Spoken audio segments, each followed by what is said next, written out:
Hi, it's Tekoa Manning, and I wanted to come on here and talk about how many people in the Bible that Adonai destroyed versus Satan. And, I hear people say that Satan knows our thoughts, Satan gives us dreams. Why, Satan even knows the Bible better than we do. And all of these things, guys, there is nowhere in the Bible where Satan gave anyone a dream. Matter of fact, Adonai gave kings dreams and Pharaoh's dreams and Nebuchadnezzar dreams. And when Gideon went out with the army, the enemy, the Father had given the enemy a dream. And that's how Gideon knew that he was going to be successful. Nowhere in the Bible did Satan give anyone a dream, nor does he know the Bible better than you and I. Also, nowhere in the Bible does Satan kill anyone. And you can mention Job, but remember, Hasatan, which in Hebrew just means the adversary, was not allowed to touch Job or Eliab. He had to get permission. Now, I just want to read John 12:31, where Yeshua is speaking here. And it says, the crowd standing there heard him say, well, let me back up.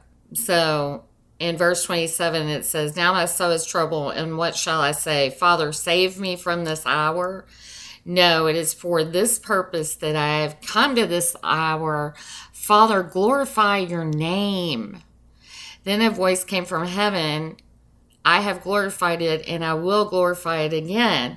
The crowd standing there heard it and said that it had thundered. Others said that an angel had spoken to him. In response, Yeshua said, the voice was not for my benefit, but yours. Now judgment is upon this world. Now the prince of this world will be cast out. And I, when I am lifted up from the earth, will draw everyone to myself. He said this to indicate the kind of death he was going to die. So he just said that now the prince of this world will be cast out. Well, if Satan's a fallen angel and he's running around everywhere and giving people nightmares and getting in their mind and killing people and knows the Bible better than anyone, why wasn't he cast out here in John 12? Let's think about things, because a lot of things have been taught in error about Hasatan or Satan. So I'm just going to start reading some scriptures from the Tanakh or the Old Testament. And we can start from the beginning with the flood in Noah's day.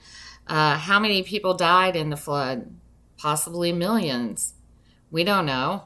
We have Sodom and Gomorrah that was destroyed. And who sent the destroying angels? Well, it was Adonai. At one point, when Moses does not circumcise sons, it says, at a lodging place on the way, Adonai met Moses and was about to kill him, Exodus 4:24. In Numbers 22:22, the Father sent an angel to stand in the way so that the prophet would not speak a curse, and it says that he was an adversary against him. We read of Judah's sons, his firstborn son. It says that he was so wicked in Adonai's sight that Adonai put him to death. Genesis 38:7. We learn that his brother spills his seed. What he did was wicked in Adonai's sight, so the Lord put him to death also. Genesis 38:10.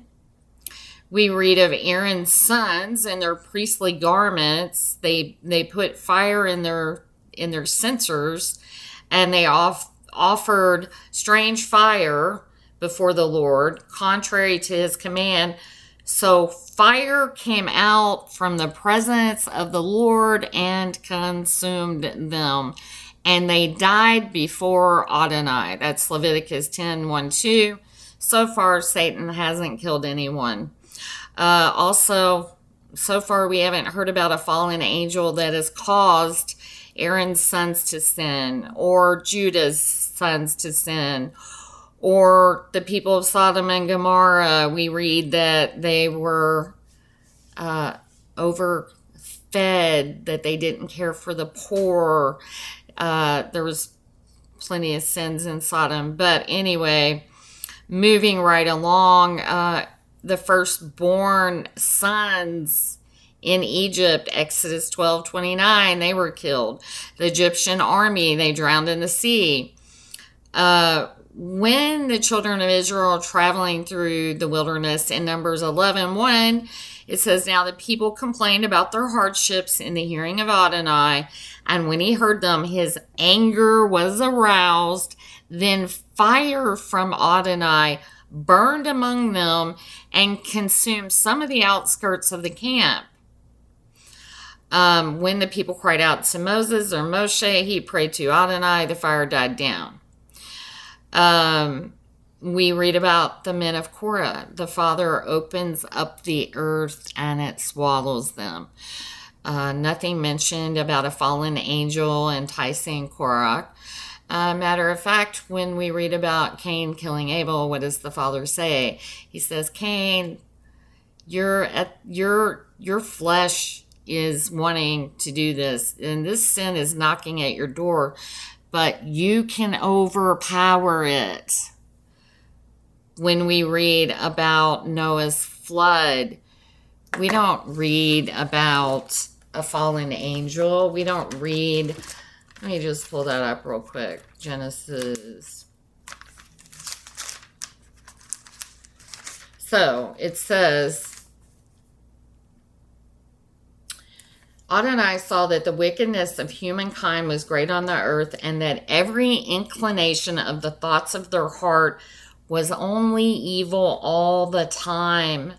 So Adonai regretted that he made humankind on the earth, and his heart was deeply pained. So Adonai said, I will wipe out humankind whom I've created from the face of the ground, from humankind to livestock, crawling things and flying creatures. And so thankfully Noah found favor in the eyes of the Lord. My point is, again, doesn't say that anyone's enticed by Lucifer, which is a Latin word that crept into a Hebrew book due to the translation of the Latin Vulgate, and men have made doctrines out of it. They've created doctrines. And let me just say, when people in leadership that are in ministry, pastors, teachers, what have you, come before you and present something, and maybe you've heard it told your whole life in a certain way, you have these files and you hear it so much, it's like the saying, if you tell a lie often enough, you tell a lie big enough and often enough, the people will believe it.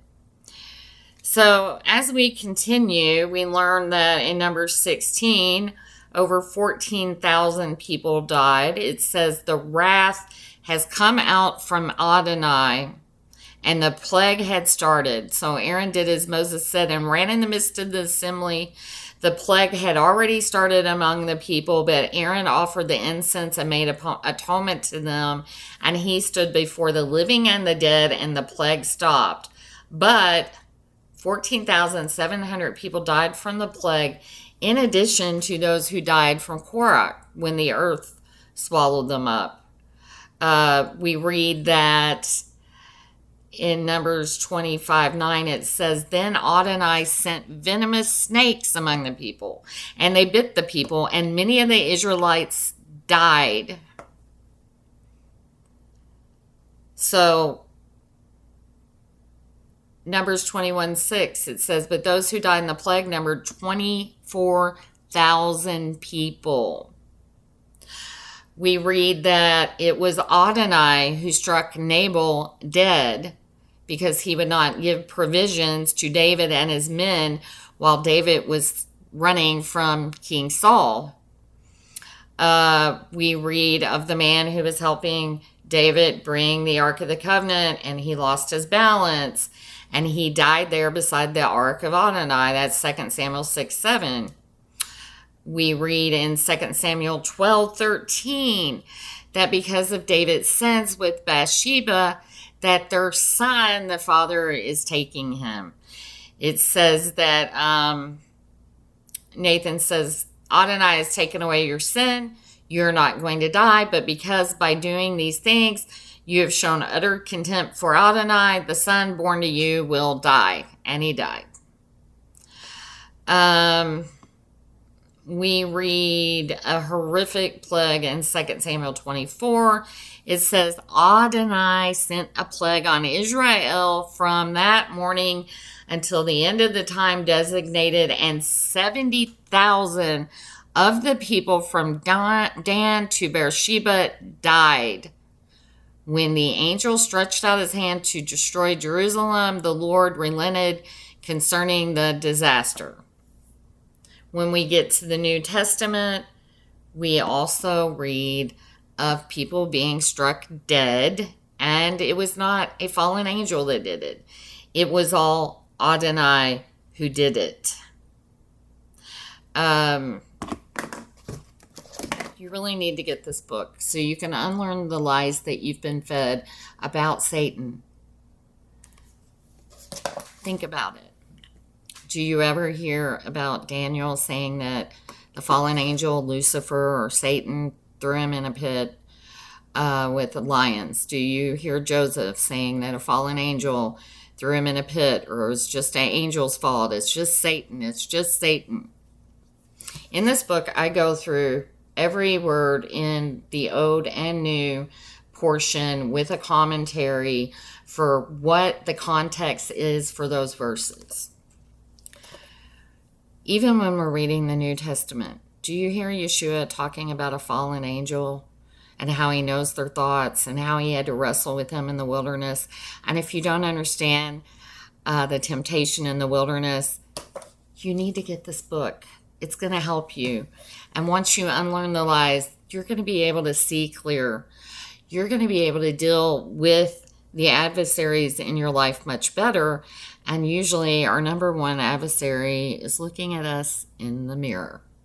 So moving on from Satan Unmasked, which is available in audio, Kindle, and paperback. And I wanted to share that I have some new releases coming forth. And no, they're not about Satan. They are lovely poetry books. So Kaleidoscope Words is poems from the womb of wind, fire, and sea. I don't know if you can see this cover, but it's absolutely gorgeous. And then it comes with this journal that accompanies it.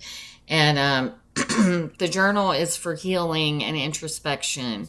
And so you read a poem in this book, and then when you go to the journal, you look up that poem, and it has a poetry prompt or a writing prompt that helps you do introspection and heal.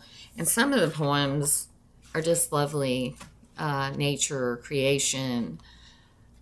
But anyway, these books are also hardback, and they would make lovely gifts for someone in your life who likes to have a nice hot cup of tea or coffee in the morning and just read some poems and reflect on the Father and get some inner healing for the soul while you're reading it.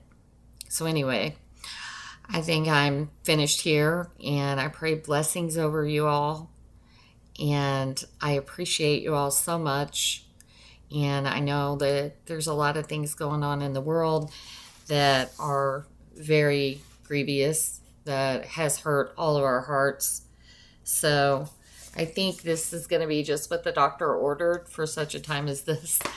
And I know that poetry was always something in even the prophets even David, who was also a prophet, he was a king and a prophet.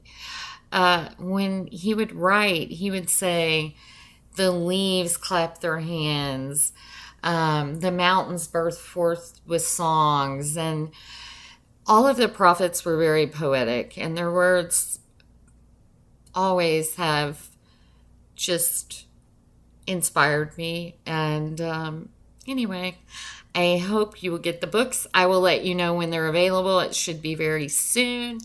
Blessings. Bye bye.